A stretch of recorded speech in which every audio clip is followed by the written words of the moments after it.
Final hours in Copenhagen, Danielle. Final hours. We are back underground this afternoon. We've had a relaxing morning and we're just heading back into Copenhagen for Sunday afternoon stroll. We've got quite familiar with the trains and buses and stuff here in Copenhagen. I have to say it's very easy to get around. We got the small city pass, cost us about 45 each New Zealand, and unlimited bus, train, tram, whatever, inside the small region of the city. Now that's more than suited us for everything that we've wanted to see and touristly in a tourist way. You can get a city large and then a Copenhagen large and a Copenhagen extra large, which allows you to go out and out and out further into the regions and provinces. This has been more than enough for us. Yeah, and it also includes a trip to the airport, in and out. Final hours in Copenhagen, Danielle. Final hours. We've got like 15 hours to go. Spring is here, sunshine is here, blue skies are here, so it's lovely. Probably another week, 2 weeks time, this place will explode with green and flowers everywhere. We'll just miss it. But maybe when we get to Sweden, Finland, we'll be in time for this.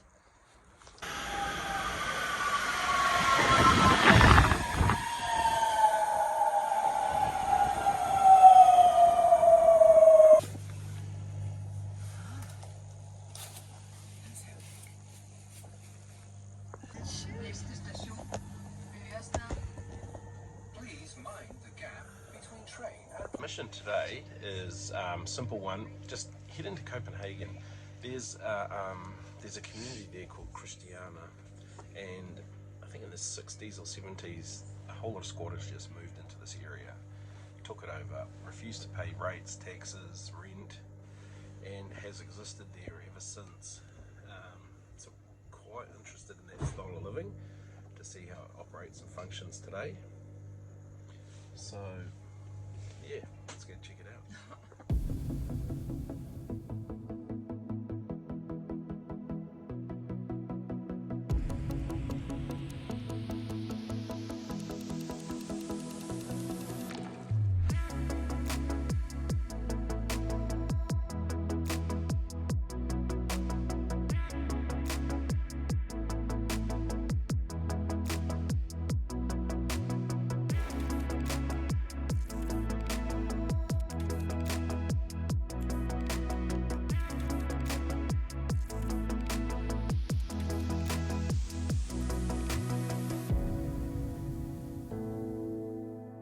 Just arrived on the bus here to Christiania. Now what I understand and what Danielle just reminded me is they don't like to feel like a human zoo in here. Yeah, exactly. But they do like visitors, so probably won't do a lot of footage inside. Suffice to say that we'll tell you once we're out, but plenty of street art, plenty of cool stuff down here, murals and whatnot painted all around. So let's go in for a look. If you don't see us or hear from us in 3 hours, call the police.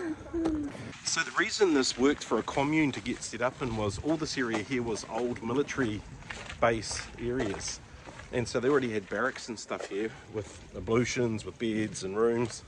So these guys just moved in and set up. Good on them. Okay, this is a really eclectic place, and I tell you what, people from where we live at home in Fern Valley and Takahui and some of those back block areas, they'd really jam with this place. So pretty much people just moved onto the land, built their own houses and told the council, get stuffed, we're not paying anything. And they've lived here since 1971. And we're just talking to a woman who lives here and has been here since 1985. She raised her family here. What an interesting yarn from her. So we're now going to head off and check out where the people that have made their own houses, where they live. We're going to go check out their places, and apparently you are actually allowed to take photos here now. There used to be a hash market 1 street over, and of course that's illegal, so nobody likes photos being taken in the hash market. But she said now they're all gone and you can take photos wherever you want and do whatever you like. So I think you can still get marijuana around here though. We've certainly smelt a bit as we've been walking around. And then more people came and it started to grow, and there's somewhere between maybe 800 and 1,000 people that live here now. So they've been here for like 54 years, and they've just created their own community separate from the rest of Copenhagen. At first the government was not happy with them being here, but eventually gave in and just let them live here. And we just met a woman who's been here since the early 1980s, and she's raised her children here. One of her children is still here. She's even built her own house here. And she was telling us that there are 14 districts, I suppose, within this area. And, you belong to one of those. And she said, if I was to leave here, then I would go to the head of my area, hand over my key, and say I'm leaving, and then they would decide who would then move into the house. So yeah, really communal living. People are welcome to walk through their streets, and they sell things, and they have restaurants, and they're, when you read up about them, it calls them, a group of hippie people. But yeah, it's just interesting walking around. Lots of street art on the walls of the buildings, and yeah, friendly people. The other interesting thing about this place is there's a lot of pressure on the government and local government to try and get these people off the land. It's in a very wealthy part of downtown Copenhagen, literally right in the city, and so the land is worth oodles of money, and there's this big thing we're not going to go anywhere.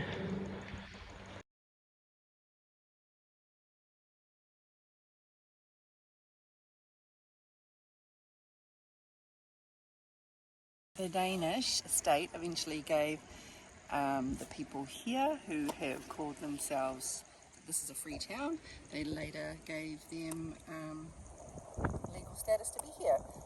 So Danielle was just saying that the Danish government have allowed this to continue and given it legal status primarily because they see it as a social experiment. It's kind of a wild experiment. Danish people are very nice to talk to. We've just had a good yarn with a couple for 15-20 minutes while we're sitting on a bridge. What you'll find is the people that ride push bikes are not nice people.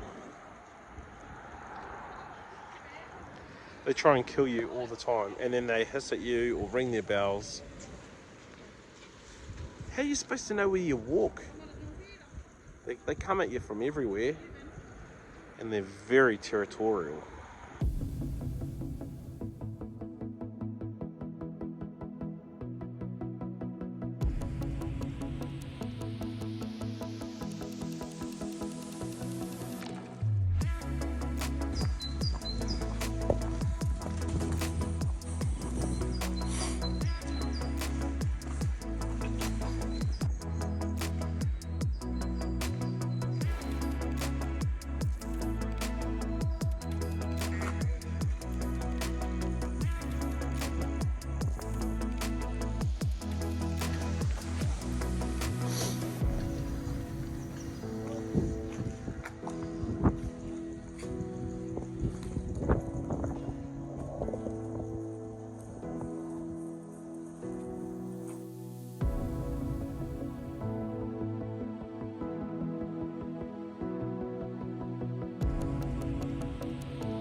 Okay, well, as the sign says, welcome. Christiania, Danielle and I have talked about it. Our opinion is go and give it a go. People are friendly enough. Talk to some locals if you can about why they're there and how it's all happened. Plenty to learn. Plenty to learn. This is the kind of thing that will happen at home too. I don't know if you can see just over my shoulder.